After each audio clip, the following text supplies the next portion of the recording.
They are now. Welcome back to the channel, and wow, what a amazing return that was to the channel. Almost 1,000 views in the first 24 hours. Myself and Billy wondered whether we'd get any views after leaving us for almost 6 months without any kind of content. But is it 6 months or is it more? 8 months. I think when I looked at it, it said something like 200 and odd, 250 days since the last time you posted or something ridiculous like that. Anyway, you guys did not disappoint. You gave me a huge reaction. The comments in the comment section below were absolutely great. Really enjoyed actually getting back into responding to people, answering back comments, and seeing all those really lovely familiar names from people that came on the channel and have been with us here from the start. Also, a big thanks to Catalan for the donation in the comment section. Completely blown away, didn't even know you could do that, so thank you very much for that. Goes great towards helping the upkeep of the channel and keeping everything rocking and rolling. Seeing a good few new subscribers kicking in there as well, so thank you very much to everybody who found the channel and subscribed. Don't forget, if you are new, whack that subscribe button, leave us a comment in the comments saying hi, new person here, and I'll love to welcome you to the channel, as will probably our other loyal viewers here. It's a community where we hang out here in my workshop and hopefully in my new workshop, as everyone got to see last week, and we tackle challenges. We do engineering. We do engineering, that's what we'll call it. Generally speaking, our love is for the classic Mini, but we don't just stop there. We'll work on anything if it's got engineering involved and some trickery. Today on the video, we're going to take a look at something that just popped up during the week. I'm building an engine at the moment for another customer. It's a short engine I'm building, and we've had a few problems along the way with the motor, just tricky little things catching us out. And we're on kind of the final build now. I have everything assembled. Well, I have all the parts assembled and everything ready to go to put the motor together.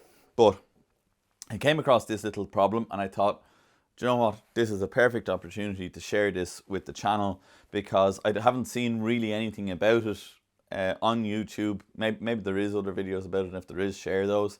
But it's a problem I'm after coming across, and I do come across it. And I just want to show you the way I go about finding out what the problem is. So the motor we have here is a 1275A Plus with the 6232A Plus crankshaft. And we put in the main bearings. Obviously the block was bored, honed, skimmed, thoroughly washed, cleaned and ready for assembly. We put the bearings in. So the crank goes in as you would expect, spins nice and freely, and that's the first step of getting the crank in. So the next thing that I will always do is I'll put in my truss bearings, I'll put in my center main cap, put my studs in, torque my center main cap, and make sure that I've got end float in the crank and the crank is still turning freely. Generally speaking, I'll do that, then I'll clean all the bearings, and then I'll do a plaster gauge to make sure I have the right clearances. It's a kind of a 3-step, and sometimes it's like putting it all together, take it apart, put it all together, take it apart, but that's the way you have to do it in order to make sure that you're not missing anything. However, 2 brand new truss bearings straight out of the packet from the usual suspects. Get in 1 truss bearing there, no problems whatsoever. And this is dry, no oil or anything on these, and when you're doing your clearances for the first time, that's the way to do it. Completely dry, make sure there's nothing on the bearing. 1 truss in this side. Now it's time to put that truss in. Truss face to the truss face of the crank. And what should happen is it should just slip in here nicely. But instead, what's happening is it's starting to go in, and then I'm getting to the point where that's it, kind of wedged now. And the crank is now literally wedged in position. The truss bearing has gone in and it's taken out any truss clearance that there would be in here. The crank is sitting in the middle and it's wedged. So the crank is wedged now between its 2 truss bearings, so there's a problem. There is no end float in the crank. Some people might just rush straight into trying to find a smaller truss bearing, sanding down their truss bearings, machining them, or doing something like that.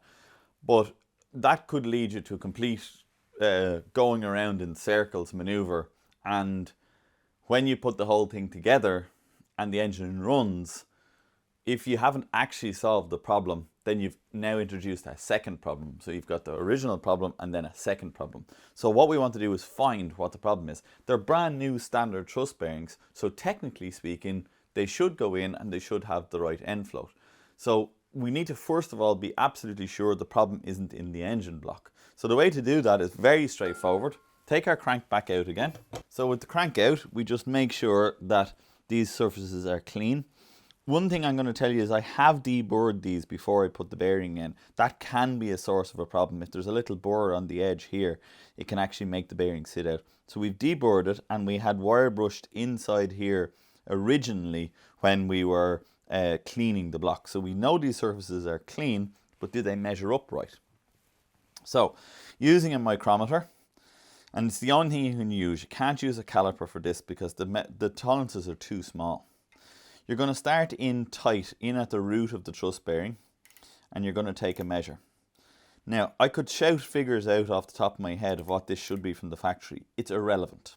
What we need to just know is what the figure is, and we're going to work back from there to find out what the clearance we should have is. So, in here, tight in here at the root, we're bringing in and checking our clearance, and we have there 30... what am I talking about? We've got 26.08. 26.08. We'll check there. 26.09. 26.08. 26.09. 26.11. Okay, that's interesting. Let's just make sure we're getting a good measure there. 26.11. Aha. Okay. So we're seeing a discrepancy there. 26.11 up here. Yeah, 26.11. 26.09. 26.09.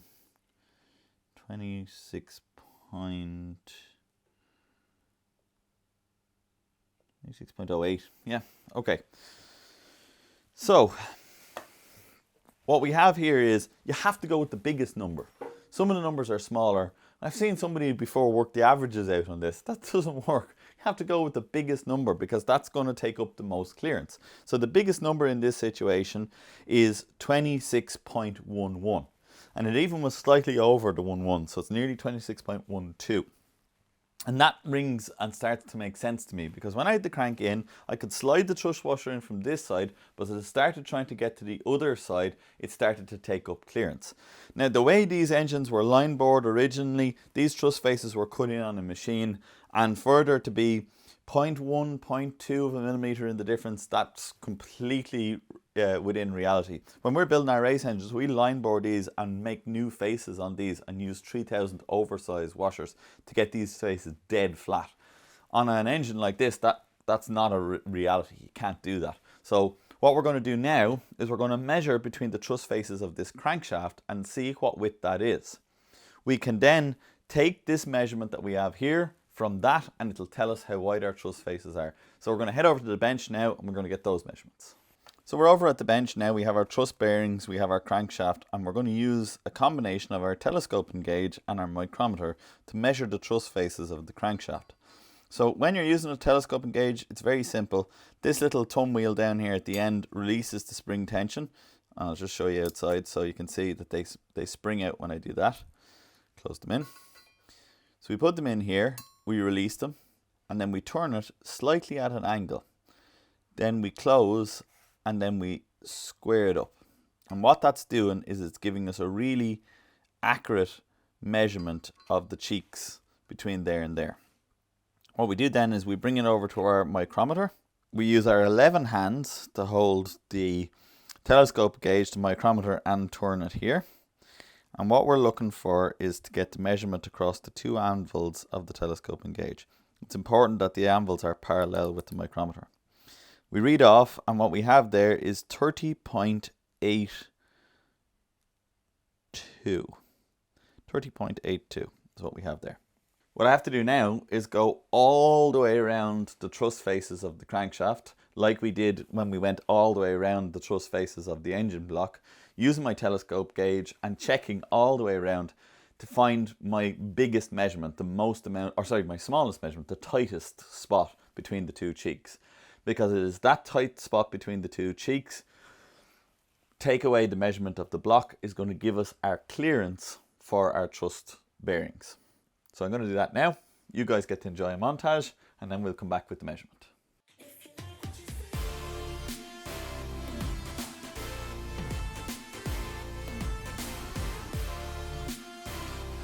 Can you stop messing about with that camera? Give me a hand here. Okay, that's our last one there. That's 38.09. Our tightest measurement for the cheeks of the crank, so the narrowest part of the cheeks of the crank, was 38.08. That's the tightest one I got. So what we're going to do is we're going to use that 30.08, and we're going to take off of that the cheeks of the truss face that we measured on the crank before. So our widest one of those was, I think it was 26.11, but I have it wrote down.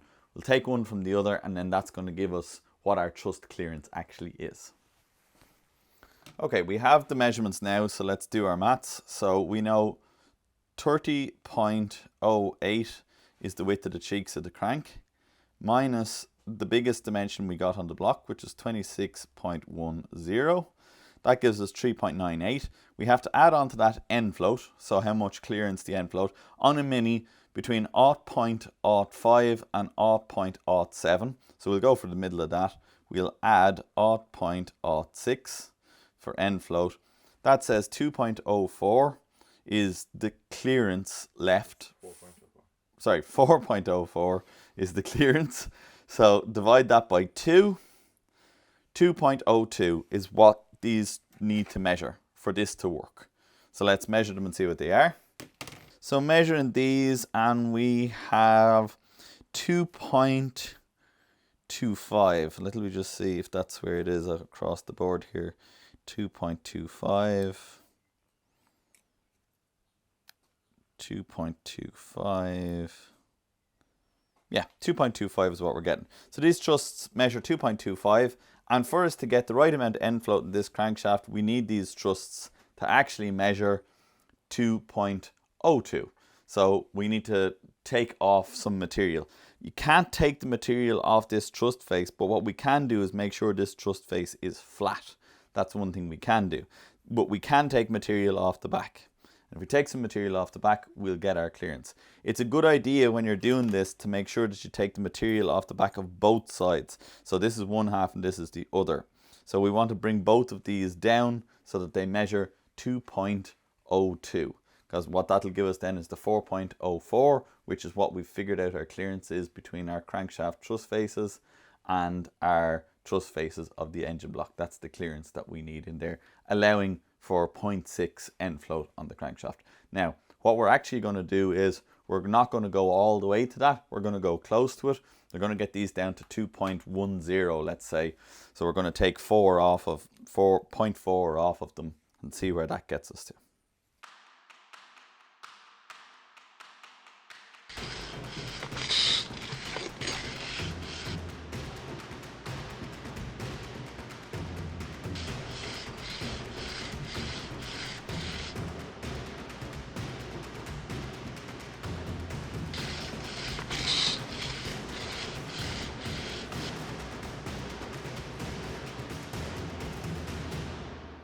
Okay, that's really good. That has those trusses in there at, we're just exactly on 2.21. 2.21 and a hair. So we're very, very close to 2.21. Now, technically speaking, I think I need 2.02. So we should be still too big, but we should be getting to the point now where these should slip in and we should have little or no truss clearance. And then we can bring in the truss clearance with a small bit more lapping, and that will get us where we are. So now I think what we'll do is we'll go over to the engine block, clean all this up, put the crank in and just try it to see what we have. Okay, crank is back in the block. I've got one of the truss bearings in. This is our other truss bearing that we brought to size. Now just remember, we brought these down, and there's a very good reason why I stopped early doors at that 2.1 measurement, because you're going to allow for discrepancies in the measuring equipment, in how I was taking my measurements and adding them all together. An old man once said to me that no matter how many times you drill a hole, you won't make it any smaller. So leaving material on to be able to take it off makes a big difference.